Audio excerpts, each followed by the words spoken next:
But most of the stuff we do on the show is safe to do. Some of it is very dangerous and should not be done unless under supervision. We are trained professionals. I'm Dr. Mask, and I'm not the goddamn Batman, but I am a professional at special effects. And today I'm going to be showing you one of the essential special effects for everyone. If you've seen an action movie nowadays, you've probably seen this. Fake blood.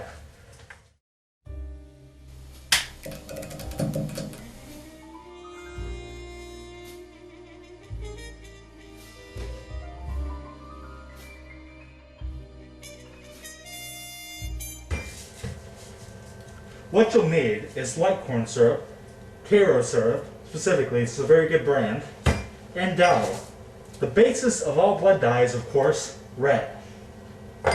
If you want that kind of deeper inner body look where you have the heart and the stomach and the muscles, you want to add some blue to it. And of course, if you want that really, really zombie-like, sickly look, you want to add some green to it. Basically, you're going to start off with taking the syrup and pouring it into each glass. Here's the red, blue, green, and all together because we like how that looks. Now what you're going to do is, if you have a bowl about this big, a side serving bowl, about that size, you just take the red and you just pour it in a little bit. Not too much, because then you end up getting too deep of a color. And since the red is the base color, you're going to want to put it in each one of the glasses.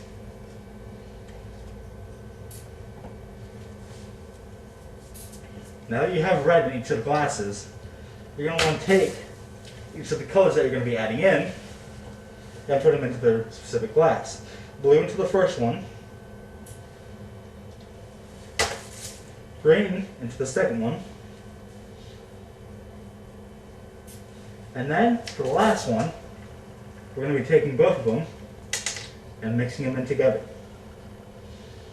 Not very much though, because we want red to be the strongest color.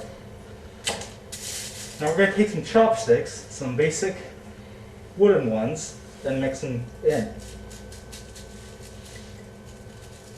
That's a very time-consuming process because you're going to need to mix it in until there's no more streaks in the actual mix. So we're just going to cut ahead a little bit.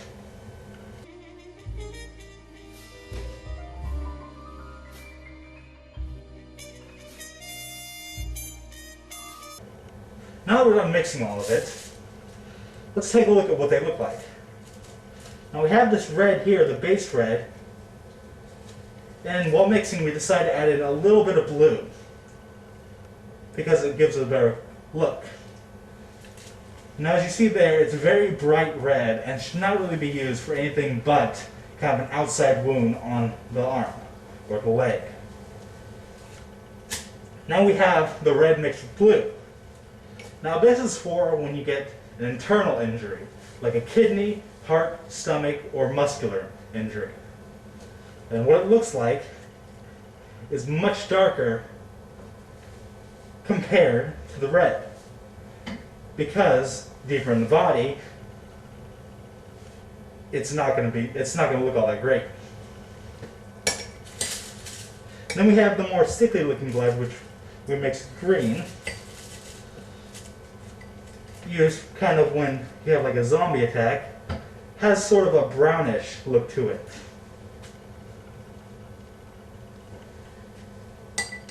And then the smorgasbord, the creme de la crop, all mixed together. It has a very black, dead looking look to it, as you can see right there. Now, what is all this without a practical usage? And here we have our friend, Captain Hat. Yo. Back here today to show you some practical uses on how to use this blood. Alright, here's what you're going to do. First of all, You're going to want a plain surface that you don't mind getting any stains on. We're using this clipboard because we're not office jerks, we don't need it. And you're going to want whatever shirt it is that you're going to be using for this character, whether it be some sort of mad psychopath, something torn up, or simply a guy who was walking down an alley and witnessed a stabbing. Doesn't matter. It's always good beforehand to have an extra shirt or towel or something that you can test the colors on to make sure it's what you want. Now, for time purposes, we're not going to go into that. But what you're basically going to want to do first is you're going to want to take, for planning purposes, take take a shirt, put it on the board. Typically where you want the exit wounds or entrance wounds of any kind for this is usually going to be front chest around the pectorals. But you're the director, you decide. And what you're going to want to start doing is you're going to want to start applying it. Now, a good way to start this is to dab a dot in each space that you want the wounds. And then just simply apply after that. You can do it as a slant. I recommend doing part of it slanted in order to get kind of a a receding effect, sort of a dripping effect, and it allows you to make different changes so you get exactly what you're looking for. You can also, if you like, get a toothbrush and run a toothpick through it and add spray effect if you want spray blood or just drops, whatever you like. And then, after we're done applying everything, what we do is we set it down and we wait for it to dry. Now, the amount of time that you allow it to dry depends entirely upon the effect that you're looking for, the viscosity of the blood after you're done. It can be fresh, it can be dried, it can be crusted, it can be at the point where it's so dry that it's literally peeling off the subject. This all depends on how you apply it afterwards and how you let it dry. So we're going to set this down. And we'll be back when it's dried. And we're back. Our blood is dried well enough to give us different examples of viscosity.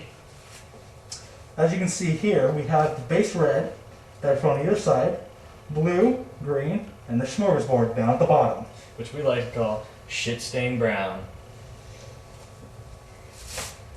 Well, that about does it for today. Next week we're probably going to be working on, I think, wounds to go with today's lesson, something that you can apply physically, and something to add a little bit more flair to your movies, and that's that. This is Dr. Mass and Captain Hat saying goodbye. Take care.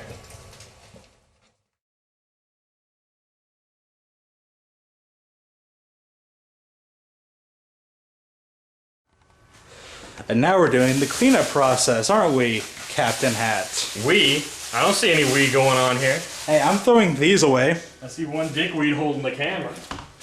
Oh, come on. Mm-hmm. Just throw this stuff away.